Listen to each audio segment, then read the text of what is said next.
Mmh.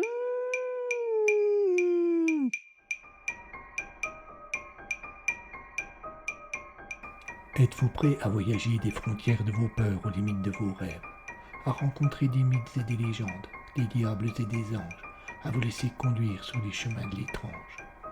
Arcanum Fabulas. Saison 9.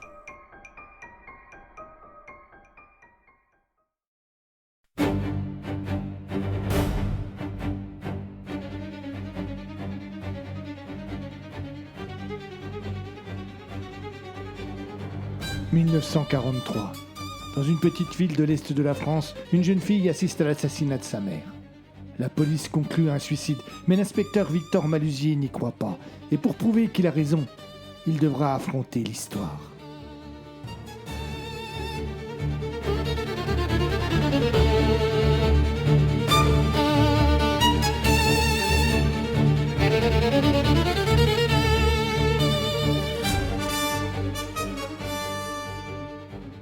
La complainte des Bourbaki. Épisode 20.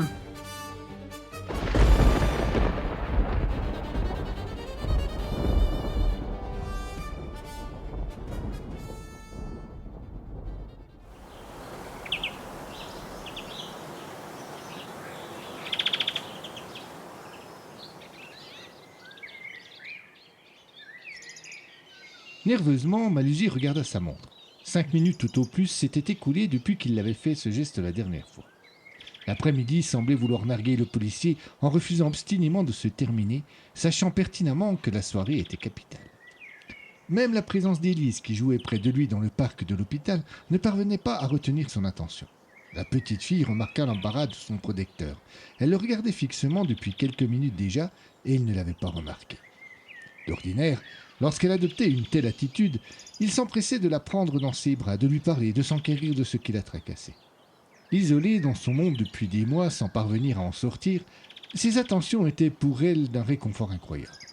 Un lien permanent avec une vie qu'elle avait eu peur de perdre un soir d'août, une vie que sa mère avait perdue.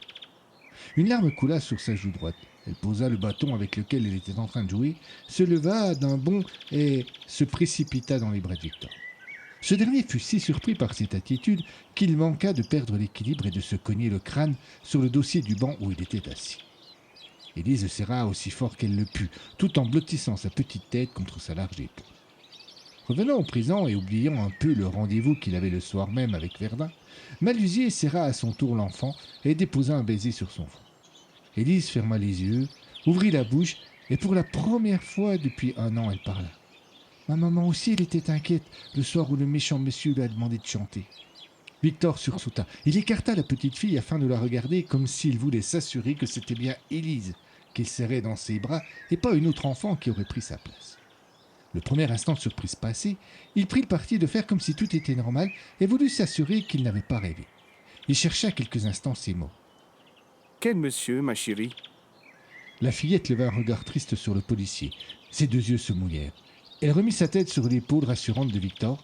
Tout son corps tremblait. Après l'avoir de nouveau embrassé, Malusier insista. Quel monsieur, Élise? Celui qui a fait du mal à maman, répondit-elle à voix basse, comme si elle avait peur qu'on l'entende. Et il était comment, ce monsieur? Je ne sais pas, méchant. Elle se mit à trembler plus fort et tourna la tête pour cacher son visage. C'est tout. Souffla Victor en cherchant à la rassurer et à l'enserrant un peu plus fort dans ses bras. Il a dit à maman, chante, mais maman pleurait et... Elle ne termina pas sa phrase. Il y eut de nouveau un court silence, puis elle commença à chanter doucement. Que fais-tu là, pauvre soldat? Que fais-tu là, pauvre soldat? Je suis la mort, belle Maria, je suis la mort, belle Maria. Mais j'entends déjà le bruit des pas. La voix se perdit dans un silence pesant. Victor sentit que ce n'était pas la peine d'assister. Il la serra de nouveau dans ses bras, un peu plus fort, et la porta jusqu'à sa chambre sans rien lui demander de plus.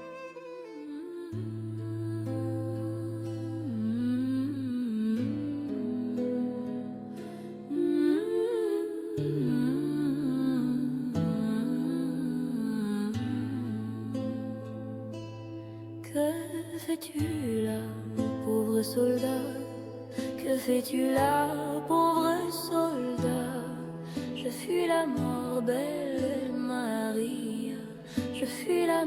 belle Marie.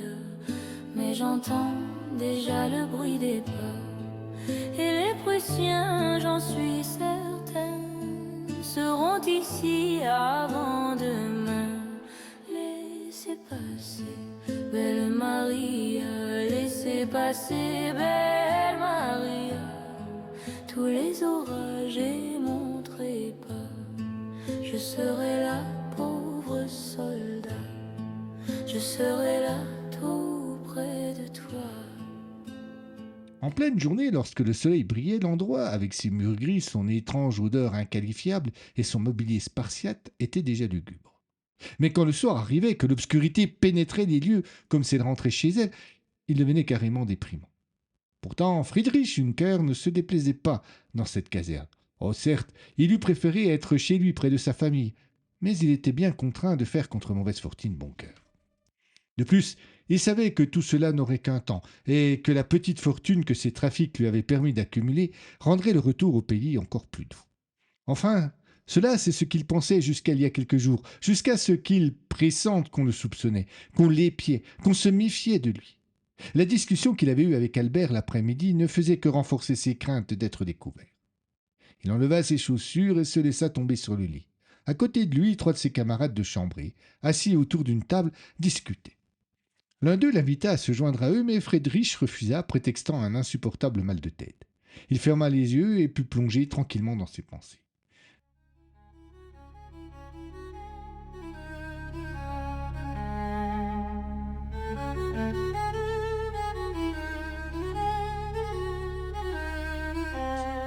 La guerre ne serait pas éternelle.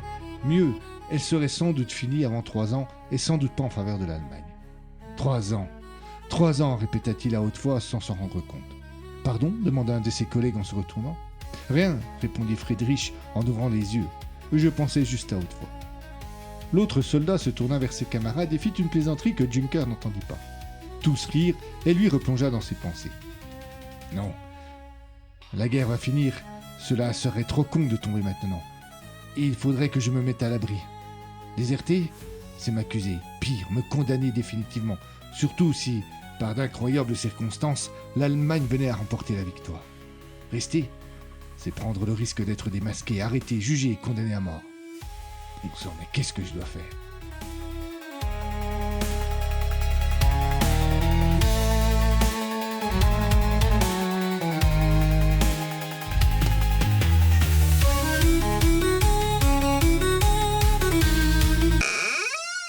La porte grinça, les conversations s'arrêtèrent. Un nouveau venu entra et se planta près du lit. « Juncker, le commandant veut te voir. » Le bureau du commandant était pareil au reste de la caserne. Rien d'étonnant. Mais plus surprenant, le commandant lui aussi était comme la caserne. Gris, lugubre, voire déprimant. Il avait la mauvaise habitude de se ronger les ongles dès qu'une situation le mettait mal à l'aise ou l'énervait.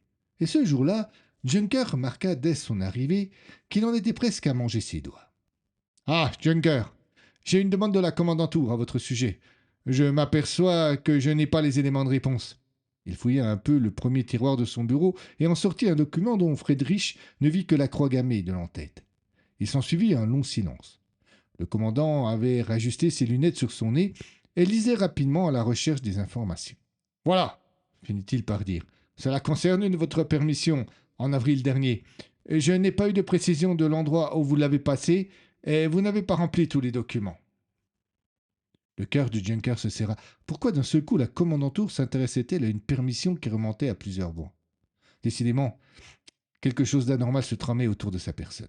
« Sauf votre respect, commandant, je vous ai remis en temps et en heure tous les documents concernant ma permission. » Le commandant posa sur Juncker un regard assassin qui tua net la fin de sa phrase. « Je ne vous demande pas cela, soldat. Je vous demande de prendre cette copie des formulaires, de me les compléter et de me les rendre. »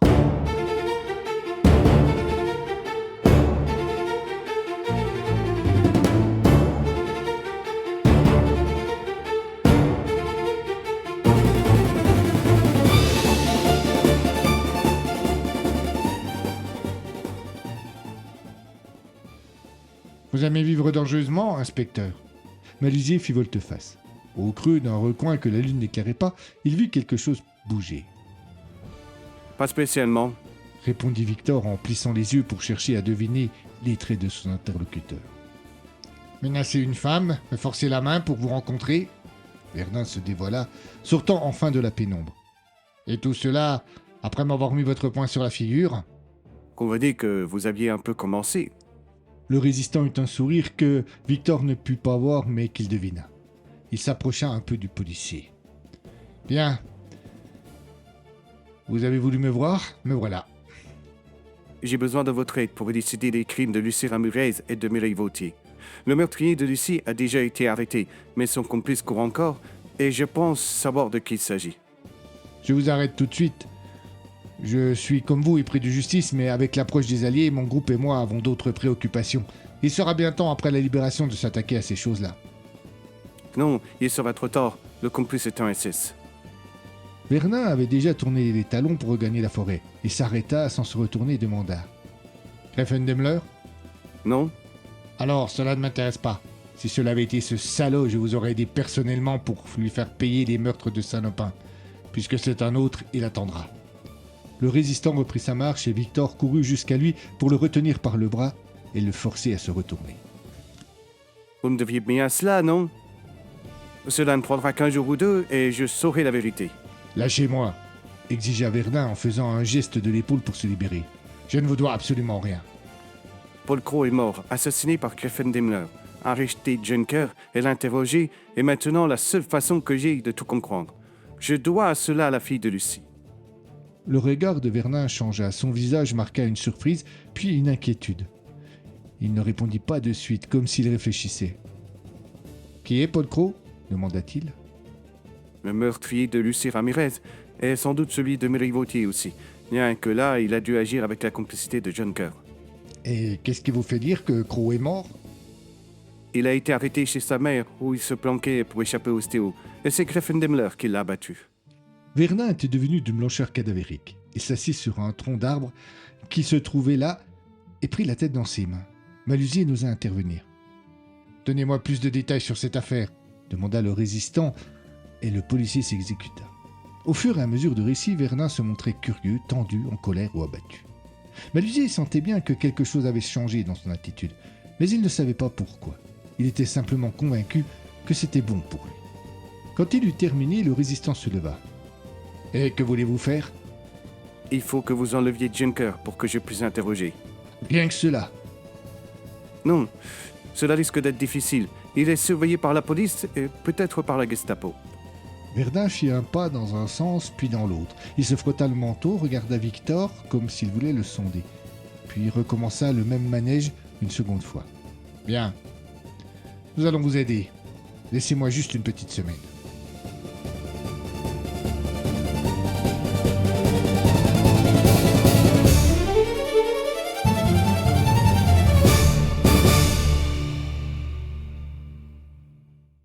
Ça y est, Paris était libre depuis 2 jours.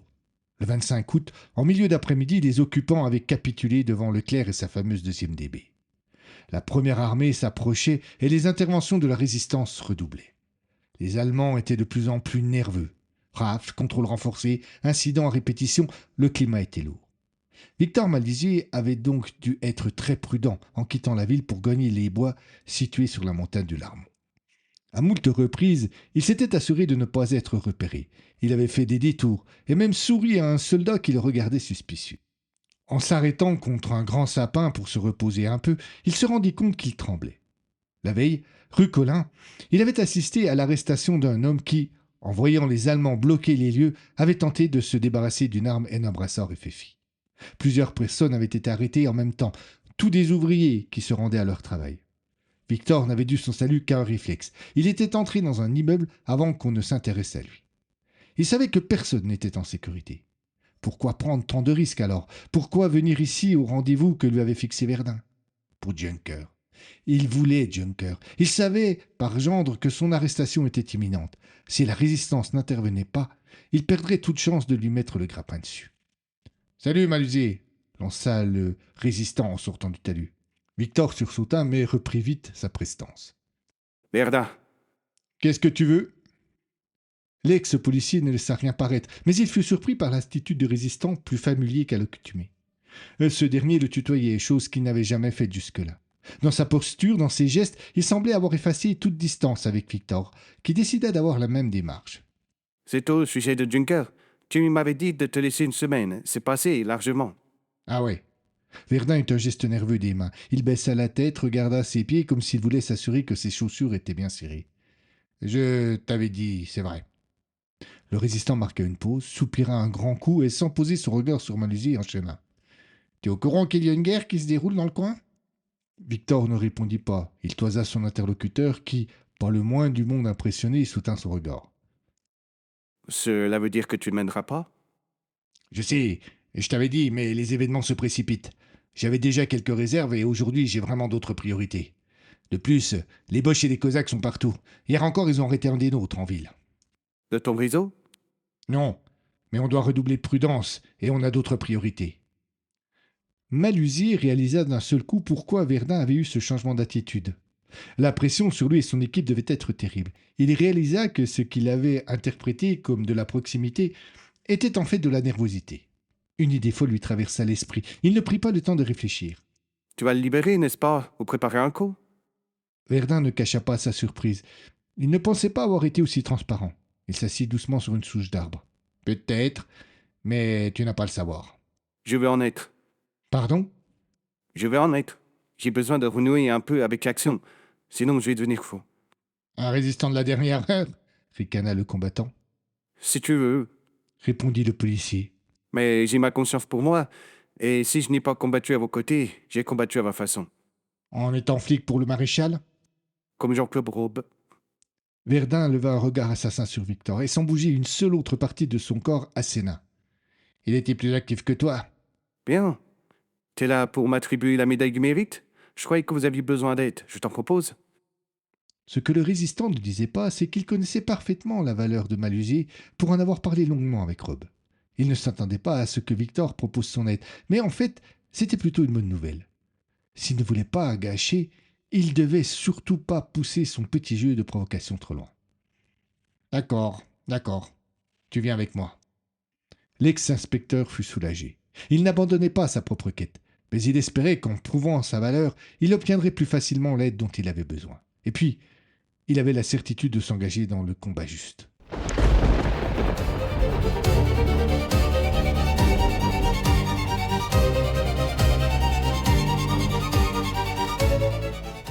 À suivre.